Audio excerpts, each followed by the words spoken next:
ከዚህ በላይ ሰቃያለሁ። ከትንሽ ደቂቃዎች በኋላ እስከሚበቃ ድረስ አስቀጠቅጣለሁ። የተደበቁበት ቦታ ድረስ መጥተው እንደባብ የሚቀጠቀጡ እንዴ? ቆይ ለምን? ለአንቺ ስለ ሳራ ልነግርሽ ስል ነዋ። ታውቂያለሽ፣ ለአንቺ ስለ ሳራ እንዳልነግርሽ በጣም ነበር የሚሰጥብኝ። አሁን ግን ሁሉም ነገር ይቅርብኝ ብዬ በቃ ውሸቴን ትቼ እውነቱን እየነገርኩሽ ያለሁት ለዛ ነው።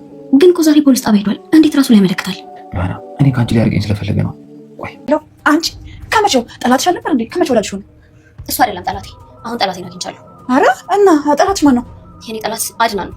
አድና እንዴ? እሞትለታለሁ። እሱ ፍቅረኛዬ ነው። ያለሱ መኖር አልችልም የምትይው ሰው እያለ ነበር እንዴ? ከመቼው ጠላትሽ ሆነ? አዎ ጠላቴ ብላ በቃ ዞር በይልኝ። እሺ አንቺ ደስ እንዳለሽ፣ ግን እርግጠኛ ነኝ የሆነ ቀን ብቻሽን ትቀሪያለሽ። አድናን፣ እኔም ላይ እህቴም ላይ ላደረገው ነገር አንድ ቀን ዋጋ ትከፍላለህ። ለዚህ ማይረባ ሴጣን እንደዚህ አታሽቃጭለት። እንዳትናገርበት በኋላ። ምን? አዎ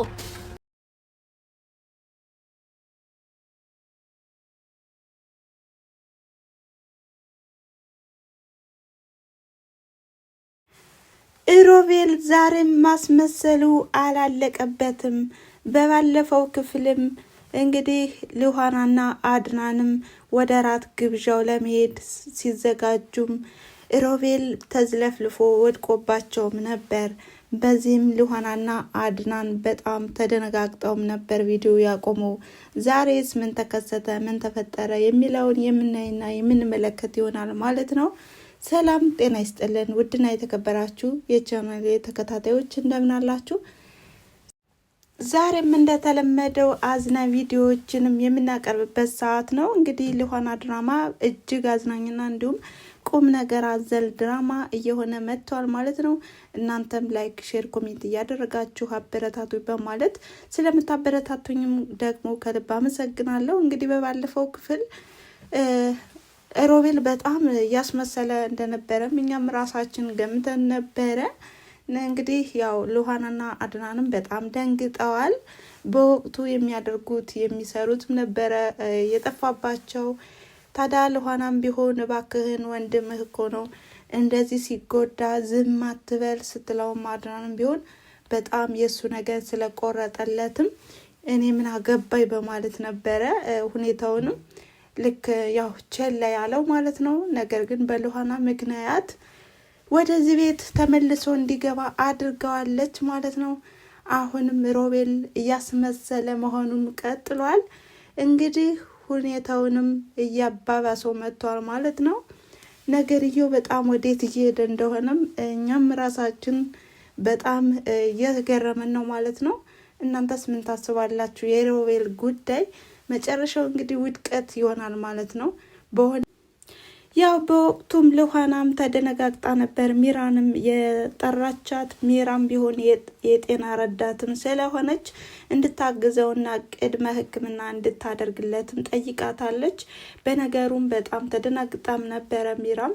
ታዲያ የሚራም መደናገጥና የሚራም መርበትበትም የተመለከተች ሉሃናም ሚራ የሰኛ ባህሪ አንቺ ባይሆንም አለሽ በማለትም እንግዲህ ያው ግርምቷንም እየገለጸችም ነበር። በወቅቱም ሚራም ጠየቀቻት። ምንድነው ማነው እንደዚህ ያደረገህ በማለትም ስትጠይቀውም እንግዲህ ሮቤል እያስመሰለና ወደዚህ ቤት መግቢያ ዘዴ እንደዘየደም ተናግሯል። ነገርየው በጣም እውነትና እንዲሁም በአንተ ላይ የሆነ ድብደባ ተፈጽሞብህ ቢሆን በጣም ደንግጬ ነበረ፣ ፈርቼ ነበር በማለትም እንግዲህ ፍራቻዋንም እየተገለጸችም ነበረ። እንግዲህ ሚራ ልቧ በቃ ምን ልበላችሁ በጣም ነበረ ሮቤልን የምትወደው። ሮቤል ግን አፍቅሯ ሳይሆን ለጥቅሙ ነበር የቀረባት። አሁን ላይ ግን ሉሃናን የእውነትም እያፈቀራትና እንዲሁም ወደ ልቡም ውስጥ እየገባች ትገኛለች። ታዲያ ሮቤልም ቢሆን ሉሃናን ለማግኘት ብዙ ነገሮችንም ከማድረግ ወደኋላ አልልም፣ አንቺን ብቻ ላግኝሽ በማለትም ከራሱ ጋር እየተማከረ ነው ማለት ነው። እንግዲህ በጣም በሚያሳዝንና እንዲሁም በሚያናድድ መልኩም ሉሃና ከወንድምህ ጋር እደር በማለትም አድናንን ነግረውም ነበር። አድናንም ለአንቺ ስላደርጋለሁ በማለት ከሮቤል ጋርም ለማደር ወስኖ እንግዲህ ካጠገቡ በመሆንም ያው በትክክል እንኳን አልተኛም፣ እሱን እየጠበቀና እንዲሁም የእውነት ታሟል በማለትም ያው ጅው ያለ እንቅልፍ ወስዶት ነበረ። በዚህ መሀል ግን የማይተኛው አስመሳዩ ሮቤልም ስልኩንም ነጥቆ ያው ብዙ ነገሮችንም ቴክስት ከሱ ጋር በማመሳሰልም ቴክስት በመላላክም ሁኔታዎችንም ለሉሃና ለማሳየትና እንዲሁም የሉሃናን እህት ድርጊትም ወደ አድናን ለማሳበብ ያደረገው ጥረትም በጣም ከባድ ነበር ማለት ነው። ሮቤልም ተረጋግቶ አልተቀመጠም። መተኛቱና እንዲሁም አለመስማቱንም በመመልከትም ወዲያውኑ ስልኮቹን ይዞ ወዲያውኑ ነበር ወደ ሉሃና ክፍል ሄደ። ሉሃናም ቴክስቱን አይተዋለች ማለት ነው። ይህም ለእህትሽ ያለውን ሁኔታም ላንች ለመናገር ሳስብም አድናንም ይህን ነገር እንዳይናገርብኝ በማለትም ከዚህ ቤት አስወጥቶኛል፣ ስለዚህ ደግሞ የሚያስደበደበኝ እሱ ነው በማለትም እንግዲህ በጣም በሚያናድድ ሁኔታም ታናሽ ወንድሜ ጎዳናውን ኑሮ ለመድከው በማለትም የሆነ ቴክስት ነበር የጻፈለት ማለት ነው፣ በጣም በሚያናድድ ሁኔታ። ነገር ግን ሉሃናም እንደዚህ አይነት ነገርም ያው እኔ ማመን ያቅተኛል በማለትም ነገሮችን ለማድበስበስ ብትሞክርም እሱ ግን አሳምኗታል ማለት ነው። እንግዲህ ያው በጠዋትም ተነስታ ሁሉን ነገር እያሰበችና እያምሰለሰለችም ነበር። አድናን እንደዚህ ሊያደርግ የሚችለው ከምን ተነስቶ ነው? እህቴንስ እንዴት ነው? ምን ሊያደርጋት ነው? እያለች እየተጨነቀችበት ባለችበት ሰዓትም እንግዲህ ልበቀን ነው። አድናንም ወደ ፖሊስ ጣቢያ ለመሄድም ያው ለሉሃናም ሲናገር ሉሃናም ቢሆን ስልኩንም ለመፈተሽ ስልክ ስጠኝ በማለትም ስልኩንም ተቀብለዋለች። አድናንም ወደ ፖሊስ ጣቢያ ነበር የሄደው።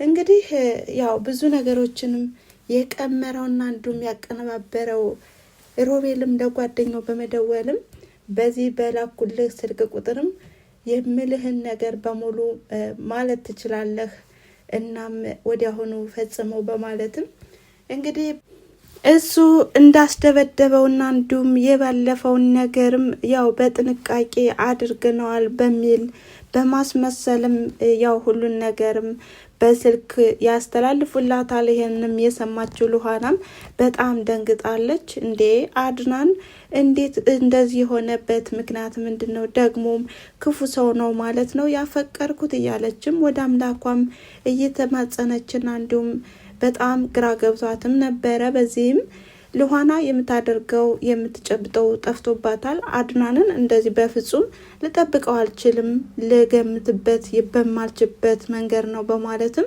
ብዙ ነገሮችም ያምሰለሰለች ትገኛለች። እንግዲህ ያው አሁን ላይም ሮቤልም ቢሆን በጣም ደስ ብሎታል ማለት ነው። ታዲያ ሉሃናም ቢሆን አመስግነዋለች ያለውን ነገርም የእውነት መስሏትም ሮቤልንም ቢሆን እንግዲህ ወንድሜ በጣም ነው ማመሰግንህ ለእህቴ የምታደርገውና እንዲሁም እህቴ እንድትገኝ የምትተባበረኝም በሙሉ አመሰግናለሁ በማለትም በሚያናድድ ሁኔታ አመስግነዋለች። እንግዲህ ተሸውዳለች ማለት ነው።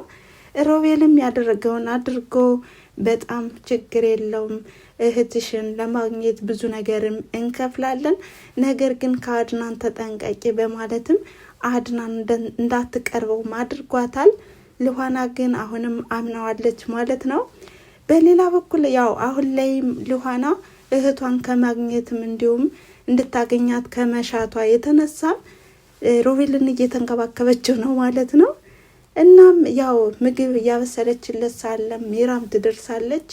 ሚራም ቢሆን ምን እያደረግሽ ነው ስትላትም ለሮቤል ምግብ ላበስልለት በማለትም ስትመልስላት ሚራም ምርር ባለ ቃል ነበር የመለሰችላት። ከመቸለት ወዲህ ነው ሮቤል ወዳጅሽ የሆነው በማለትም ብዙ ነገሮችንም ዛቻና እንዲሁም ነገሮችንም አፍርጣባትም ነበረ። ነገር ግን አሁን ላይም ሉሃና ሮቤል ወዳጄ ነው ጥላቴም አይደለም በማለትም እንግዲህ የተባለውና እንዲሁም የተደረገውንም ነገር በማመንም ለሚራም ነግራትም ነበረ። ታዲያ ማን ነው እባክሽን እስኪ ንገረኝ ጥላትሽን በማለትም እንግዲህ ጥላቷን እንድትነግራትም በመናገርም አድናን ነው ጥላቴ በማለት ስትናገርም ሚራም ቢሆን ባዶ እጅሽን እንዳትቀሪ ነው ያለቻት ማለት ነው። እና ሚራም ቢሆን ጠርጣራ ናትና ሮቤል የሆነ ነገር እንዳደረገ ገብቷታል።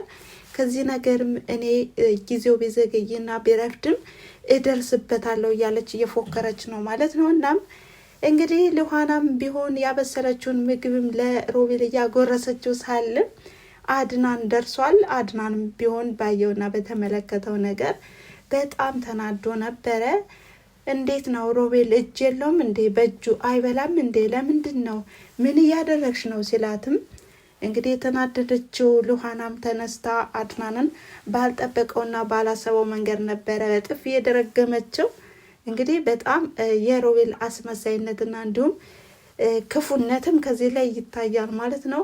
በጣም የሚፋቀሩ ፍቅረኛሞችንም አለያያቸው ማለት ነው። እና ሜራም ቢሆን ሮቤልን እየዛተችበት ነው ማለት ነው። ከኔ ሽሸህ የምትሄድ ከሆነ የሚመጣውን ነገር ዋጋ ትከፍልበታለህ በማለትም ዝታበታለች ማለት ነው።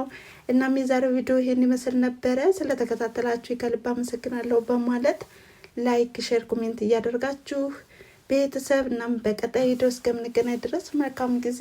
ቻው።